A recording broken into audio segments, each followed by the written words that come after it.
Hey fellow developers, you've got TelemetryDeck integrated and the built-in charts are showing data. But here's what you really want to know. Are users completing your app's main flow? Where do they drop off? I'm Cihat from TelemetryDeck, and today I'm going to show you how to create conversion tracking charts using my actual app CrossCraft as an example. We'll build funnels to see drop-off points, time series to track trends, and breakdowns to understand why. Let me walk you through creating a complete conversion dashboard.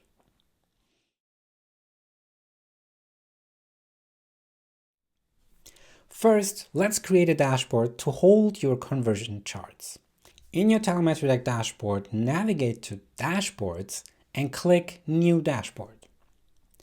I'm going to name mine Conversion because we're tracking how users convert through key app journeys. For CrossCraft, that means, do users create crosswords and do they purchase? Now click the Actions menu and select Create New Insight. You'll see query type options. For conversion tracking, we'll start with funnel. This shows you exactly where users drop off in a sequential flow. We'll also create time series charts to see trends over time, and values breakdown to understand what's triggering different behaviors. Let's start with the most important one, the onboarding funnel. Click Funnel.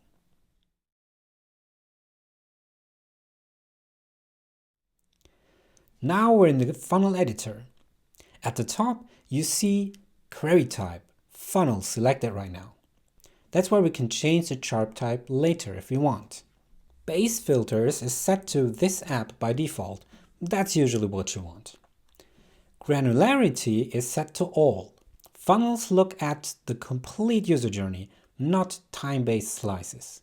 Now here's the key part, funnel steps. This is where you define each step in your user journey.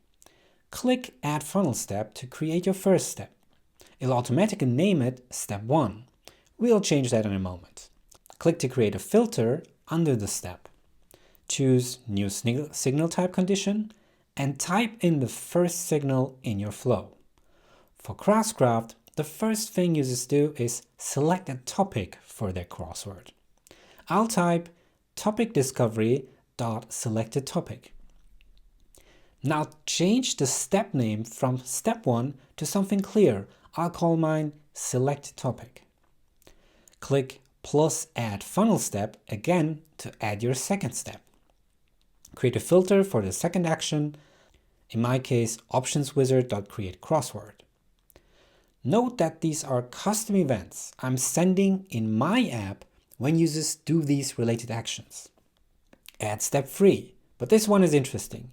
Users can either print or save or play their crossword, and any of these count as completing my user journey. So I'll click to create a filter, but this time choose New or Condition. Now add 3 signal type conditions inside it. Crossword generation show print dialog, crossword generation show save to file dialog, and play crossword.close. I'll name this step share or play crossword. And there it is, your funnel chart showing exactly how many users complete each step where they drop off. The funnel shows you conversion percentages at each step. If you see 1,000 users selected a topic, 800 created a crossword, which would be an 80% conversion, but only 400 shared or played it, which would be 50% from step 2, you know where to focus. That big drop-off between creating and using the crossword, that's your opportunity. Maybe users don't see the sharing options. Maybe the UI isn't clear. Maybe there's a bug. The funnel points you to the problem and then you investigate why. This is way more valuable than just knowing 800 crosswords were created, because you see the complete journey.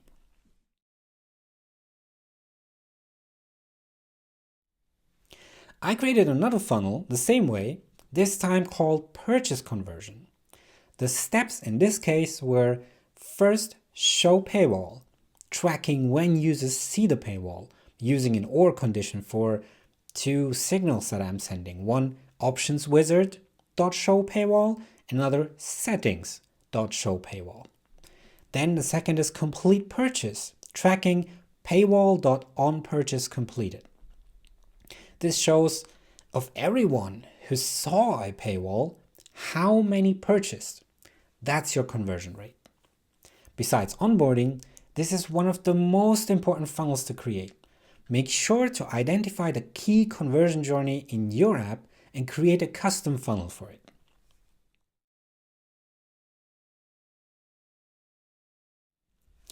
Funnels are great, they show you the conversion, but you also want to see the trends over time. Let's create a time series chart to track paywall shows. Click Create New Insight and select Time Series. Let's title it Paywall Shows. You'll see the query editor. Base filter is set to this app. Counting is count signals. We want to count how many times the paywall appeared. Granularity is day. This controls how data points are grouped over time. Daily means 1 bar per day. Weekly means 1 bar per week, combining all that week's data. For most charts, daily works best. Filter, let's click to add a filter. Choose New OR condition and add both paywall signals, options wizard.show paywall and settings.show paywall. By default, time series show line chart view. But for cumulative counts like this, actions users take, events that happen, money collected, I prefer switching to a bar chart. The filled bars give you a better visual sense of volume. Larger values have more visual weight, more color fill, more area. Line charts work great for absolute values that change over time, like exchange rates or conversion ratios or average statistical values. But when you're counting things that accumulate, bar charts usually tell the better story. So I'll switch this to a bar chart view. Now you can see our paywall shows increasing over time. Did they drop after a release? This helps you spot patterns and correlate with your app changes. Let's create one more, actual purchases over time. Create another time series chart titled Purchases. Same process, but filter for TelemetryDeck.purchase.completed. These time series charts give you the same data as your purchase funnel, but instead of just seeing the current conversion numbers, you'll see how each step evolved over time. This helps you investigate the funnel values in more detail and spot changes based on new releases you ship.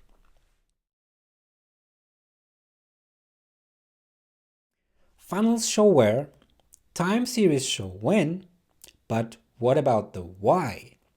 Let's create a values breakdown chart to see what triggers the paywall. Click Create New Insight and select Values Breakdown, top N. Let's title it Paywall Show Reason. Base filter this app, counting, count signals, granularity, all. We want total counts across all time, not time-based slices. Filter, add the same OR condition for both paywall signals. Now, here's the key. Break down by or dimension. This is where you specify what parameter to group by. For CrossCraft, I send a parameter called locked feature that tells me which feature was locked when the paywall appeared. Select locked feature from the dimension dropdown. You'll see a button below that which says Add filter to ignore empty values. Click it. This filters out any signals that don't have the locked feature parameter, so you only see actual feature-triggered paywall shows. By default, top-end charts show as pie chart, which is great for seeing proportions visually. If you have 10 or fewer values, pie chart is usually best. If you have many different values, you can switch to table view to see a scrollable list of all values with their exact counts. Pie charts are more graphically clear, but tables make it easier to spot smaller values in long lists. Now you can see which locked features triggered a paywall most. For CrossCraft, I can see more tips is 49% of paywall shows. That's the most common reason users hit the paywall. This tells me users want more tips for solving their crosswords, which is a feature worth emphasizing in the paywall messaging. I can also see smaller features like difficulty harder at only 2%. Those might not be worth highlighting in marketing, maybe even a contender for a free feature.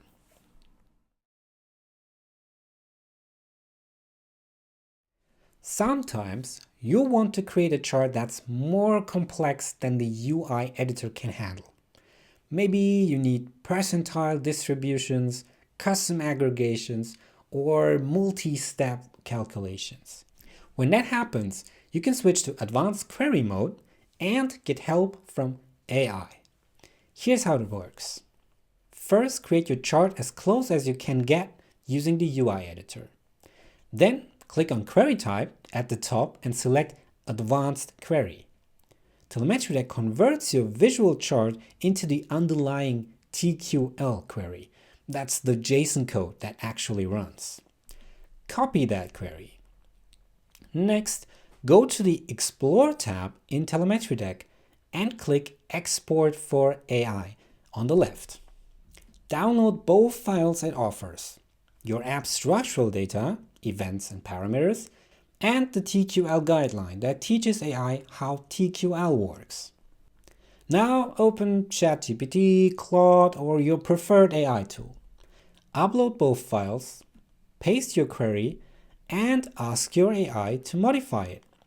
For example, add percentile calculations showing P50, P90, P95, or group this by device type, or calculate conversion rate instead of raw counts.